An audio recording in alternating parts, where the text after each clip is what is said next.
दोस्तों बिहार में आंगनवाड़ी सुपरवाइजर की जो भर्ती है वो आना शुरू हो चुका है। हालांकि ये भर्ती पूर्व में भी आई हुई थी, बहुत सारे जिला में आवेदन शुरू भी हुआ था, बहुत सारे जिला में भर्ती नहीं आई थी, तो उन जिला में भर्ती आने की प्रक्रिया आरंभ हो चुकी है। मैं इस वीडियो में आपको पूरी जानकारी बताऊंगा कि इस भर्ती के लिए जो महिला आवेदन करना चाहती है उनकी योग्यता क्या होगी, पात्रता क्या होगी, कैसे इसमें चयन प्रक्रिया होगी, कौन महिला अप्लाई कर सकती है, वो सारी जानकारी साथ में आप अपने जिला की भर्ती को भी आप देख सकते हैं। आपको इस वीडियो को ध्यानपूर्वक अंत तक देखना है। पसंद आए तो इसे लाइक और दोस्तों के साथ शेयर जरूर करना है। चाहते हैं इस प्रकार की लगातार अपडेट आपको मिले तो चैनल को सब्सक्राइब कर लीजिए। आगे भी इस प्रकार की जो भी अपडेट होगा आपको मिलता रहेगा।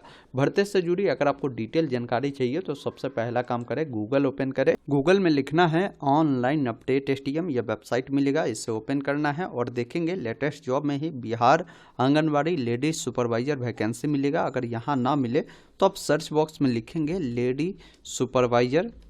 जैसे ही आप इतना लिखकर आप सर्च करेंगे तो ये आर्टिकल आ जाएगा। आप इसको ओपन करेंगे जहां पर सारी जानकारी इस भर्ती को लेकर बताई गई है। नीचे जब आप आएंगे तो ऑनलाइन अप्लाई करना है, तो यहाँ पर ऑनलाइन अप्लाई का भी लिंक है, आप इस पर क्लिक करेंगे।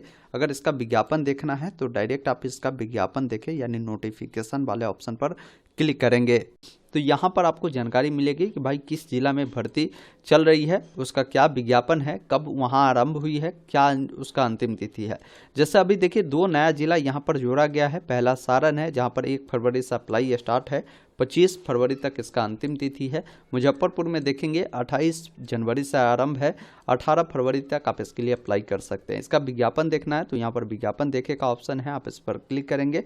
अगर आपको इसका जो लिस्ट है अगर जारी होता है वो देखना है तो यहाँ से देख पाएंगे, क्योंकि अभी लिस्ट नहीं जारी हुआ है इसलिए आपको ये नहीं दिखा रहा है, क्योंकि अभी अप्लाई ही स्टार्ट है। तो देखिए हर जिला में क्या है कि आवेदन करने के लिए जो भी पात्रता रखा गया है वो बिल्कुल सामान्य प्रोसेस ही है।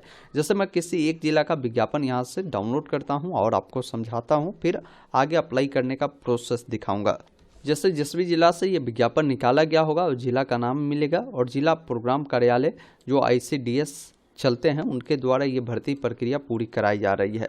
अब यहाँ पर विज्ञापन संख्या जो भी है वो आपको यहाँ पर देखने को मिलता है। सबसे पहला चीज ही समझना आप सभी के लिए जरूरी है कि इन्होंने क्लियर रखा है कि उक्त पदों के लिए सिर्फ कार्यरत जो आंगनवाड़ी सेविकाएं हैं वही जो है इस वेबसाइट से आवेदन कर सकती है। मतलब क्या है कि जो महिला जो पहले से आंगनवाड़ी सेविका के रूप में काम कर रही है, उनके पास अनुभव है 10 सालों का, उनको यहाँ पर अप्लाई करने का मौका दिया जा रहा है। उनका पोस्ट यहाँ सेविका से बढ़कर आप क्या हो जाएगा, सुपरवाइजर हो जाएगा, ये ध्यान रखिएगा। तो वैसे महिलाओं के लिए यहाँ पर मौका दिया गया है।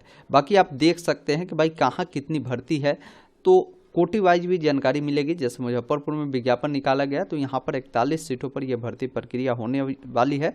इसके लिए ऑनलाइन माध्यम से ही आपको अप्लाई करने हैं और अप्लाई करने के बाद इसका जो प्रिंट आउट मिलता है तो उस प्रिंट आउट को इनके जो कार्यालय होते हैं वहाँ पर आपको जमा करने की भी आवश्यकता होती है। इसमें जो भी प्रिंट आउट मिला है, जो भी आपने प्रमाण पत्र लगाया है, जैसे जाति प्रमाण पत्र, मैट्रिक की योग्यता प्रमाण पत्र, अन्य जितने भी डॉक्यूमेंट अभी मांगे जा रहे हैं उन सबको एक लिफाफा में डालकर जो है इनके कार्यालय में आपको जमा करने की ज़रूरत होगी। ये विशेष रूप से ध्यान रखना है। और लिफाफे के ऊपर बाएं ओर आपको लिखना है कि आंगनवाड़ी सेविका से महिला पर्यवेक्षिका पद हेतु आवेदन, ये लिखकर ही आपको जो है वहाँ पर जमा करने की ज़रूरत है। वो सारी चीज़ें ऑलरेडी बताई है।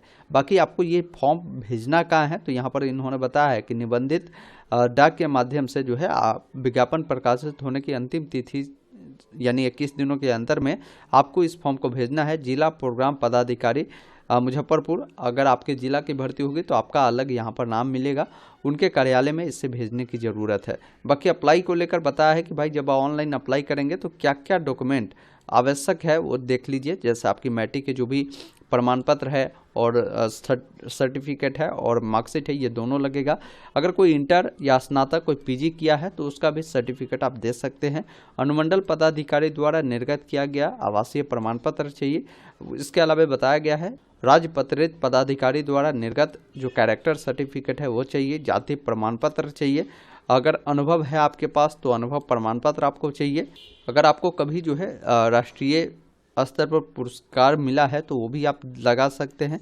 तो ये सारी चीज़ें हैं जो बताई गई, देना होगा। क्वालिफिकेशन क्या है इन पदों के लिए, तो कम से कम आपको मैट्रिक या इसके समकक्ष पास होना जरूरी है, तभी अप्लाई कर पाएंगे। इसके लिए बताया गया कि चयन वर्ष की 1 जनवरी को 10 वर्षों का कार्यकाल आपका जो है अनिवार्य रूप से पूरा होना चाहिए। मतलब क्या है कि अर्थात 1/1/2024 को 10 वर्षों की सेवा आपने पूरा कर ली है आंगनबाड़ी सेविका के पदों पर, तो आप इसके लिए अप्लाई करेंगे। जिस जिला की भर्ती होगी आवेदका उसी जिला की अस्थायी निवासी होनी चाहिए, तभी अप्लाई वो कर सकती है, ये विशेष रूप से ध्यान रखना है। उम्र सीमा जो है विज्ञापन वर्ष 2024 के 1 जनवरी से काउंट होगी। मतलब आपकी न्यूनतम उम्र जो होगी 21 वर्ष होगी और अधिकतम उम्र की बात की जाए तो 45 वर्ष इसमें रखा गया है। अधिकतम उम्र सीमा में 11 वर्षों की इसमें छूटें भी आपको दी जाएगी। इसके अलावा वांछनीय सूचना को लेकर भी जानकारी दिया गया है कि शिक्षा विभाग द्वारा मान्यता प्राप्त डिग्री को ही मान्यता दी जाएगी। मतलब जो भी आपने क्वालिफिकेशन लिया है वो मान्यता प्राप्त होनी चाहिए। आवेदन प्राप्त करने की अंतिम तिथि तक ही जो शैक्षणिक योग्यता प्रमाण पत्र है वो मान्य होगा, ये भी ध्यान रखना है। आंगनबाड़ी सेविका के रूप में कार्य करते हुए उच्चतर डिग्री प्राप्त करने हेतु विधिवत अनुमति प्राप्त की गई हो तो आवेदिका की अनुमति प्राप्त करने का जो पत्र है वो भी संलग्न करना होगा। तो ये सारी चीज़ें इन्होंने बताया है। बाकी यहाँ पर बताया है कि प्रत्येक अभ्यर्थी को 10 वर्षों की निरंतर सेवा के लिए 10 अंक दिया जाएगा। इसके पश्चात सेवा में प्रति अनुवर्ती पूर्ण वर्ष के लिए 1-1 अंक जो है आपको दिया जाएगा। यह अंक केवल उसी अवधि के लिए देय होगा जिस अवधि के लिए मानदेय दिया गया है। मतलब जब आपको सैलरी मिली है उसी अकॉर्डिंग जो है ये काउंट होगा। ऐसा नहीं कि मान लीजिए आपने 10 वर्षों से काम किया लेकिन आप हमेशा छुट्टी में रहे, 9 वर्ष ही काम किए, 1 वर्ष छुट्टी ही आपने लिया, तो ऐसा मान्य नहीं होगा। ये सारी चीज़ें इन्होंने बताया है। बाकी इन सभी चीज़ों को देखते हुए आपकी जो मेरिट बनेगी, मेरिट में अगर आपका नाम आएगा तो फिर आप इसमें चयन हो जाएंगे और आपकी चयन प्रक्रिया होगी तो फिर इसमें सैलरी आपकी बढ़ जाएगी। सैलरी कितना बढ़ जाएगा तो सैलरी सीधा आपका इसमें हो जाएगा 25,000 प्रति मंथ आपको सैलरी जो है वो दिया जाएगा। तो ये सारी चीज़ें हैं जो एक बार आप खुद से भी रीड कर सकते हैं। मैं लिंक आपको दे दिया हूँ डिस्क्रिप्शन बॉक्स में। अब अगर आपको अप्लाई करना है तो एक ऑप्शन मिलता है क्लिक हेयर टू रजिस्टर का, जिस पर आपको क्लिक करना है। क्लिक करने के बाद यहाँ पर बताया गया है कि जहाँ भी स्टार ये बना है वो जानकारी आपको देना ही देना है। जहाँ पर स्टार नहीं बना है वो जानकारी आप छोड़ सकते हैं। जिसमें सबसे पहले विज्ञापन संख्या आपको चुनना है जिस भी जिला के लिए अप्लाई करना है। फिर जो भी पद है वो पद आपको देखने को मिलता है, उसको सिलेक्ट करना है। आपका जो भी नाम होगा वो हिंदी में लिखना है, जो भी नाम होगा यहाँ पर इंग्लिश में लिखेंगे।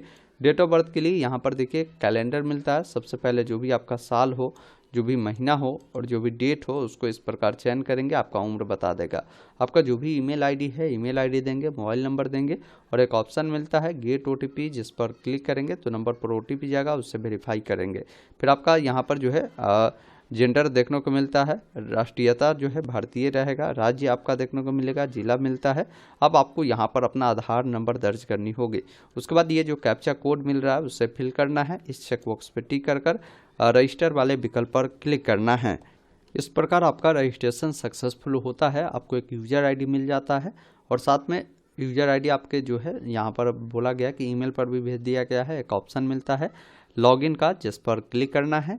लॉगिन करने के लिए आपको जो यूज़र आईडी मिला है उससे डालना है। एक ऑप्शन मिलता है गेट ओटीपी का, जिस पर आपको क्लिक करना है। नंबर पर ओटीपी जाएगा, ओटीपी को फिल करेंगे, कैप्चा कोड को डालकर आप लॉगिन वाले विकल्प पर क्लिक करेंगे। अब लॉगिन करते ही यहाँ पर व्यक्तिगत विवरण जो है आपको भरना होगा। आप इस पर जब क्लिक करेंगे तो यहाँ पर आपकी डिटेल आएगी जिसमें आपकी विज्ञापन संख्या, ये सारी जानकारी मिलती है। फादर का नाम लिखेंगे और फादर का नाम हिंदी और इंग्लिश में मांगता है, माताजी का नाम हिंदी और इंग्लिश में देना है।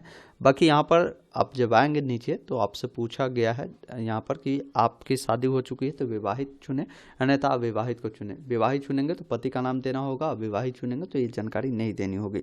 फिर नीचे आएंगे तो यहाँ पर जो भी आपका राज्य है, बिहार है, तो वो देखने को मिलता है। किस जाति से आप बिलोंग करते हैं वो बताएंगे। जाति का जो भी नाम है वो आपको यहाँ से चयन करना है। फिर जाति का नाम जब चयन करते हैं तो फिर पूछता है कि क्या आप दिव्यांग व्यक्ति है तो यस, नहीं तो आपको यहाँ से नो कर देना है। उसके बाद पूछता है कि भाई जिला आपका ये है तो उस जिला के किस ब्लॉक के है वो बताएंगे। फिर आपका जो भी पंचायत है वो पंचायत बताना है, वार्ड बताना है। आपका मोबाइल नंबर, ईमेल आईडी मिलता है। आपका जो भी पता हो अपना पता यहाँ पर लिखेंगे पिन कोड के साथ। चूँकि अस्थायी पता पूछा गया तो अस्थायी पता आपका जो भी होगा आप बताएंगे, जिसमें ऐसे विलेज कर विलेज लिखेंगे, पोस्ट ऑफिस कर पोस्ट ऑफिस, पुलिस स्टेशन कर ये आपको लिखना है। इस अकॉर्डिंग जानकारी देंगे।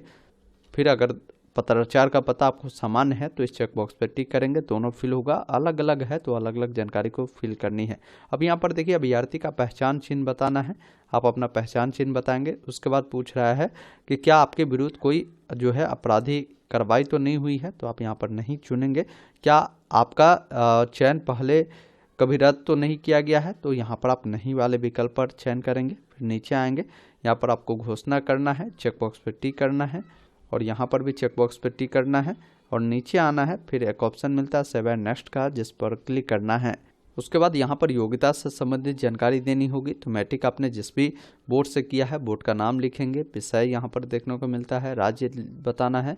बिहार बोर्ड वाले हैं तो बीएससीबी पटना लिखेंगे, किस राज्य से इससे किया है, कब उत्तीर्ण किया है। फिर यहाँ पर कुल अंक पूछ रहा है, तो कुल 500 का एग्जाम हुआ था तो 500 बताएंगे। उसमें आपको जितने भी प्राप्त हुए हैं वो बताएंगे, अपना श्रेणी बताएंगे। इसी अनुसार इंटर का भी जानकारी दे सकते हैं, ग्रेजुएशन का दे सकते हैं, जो भी है वो देने के बाद इससे सेव करेंगे।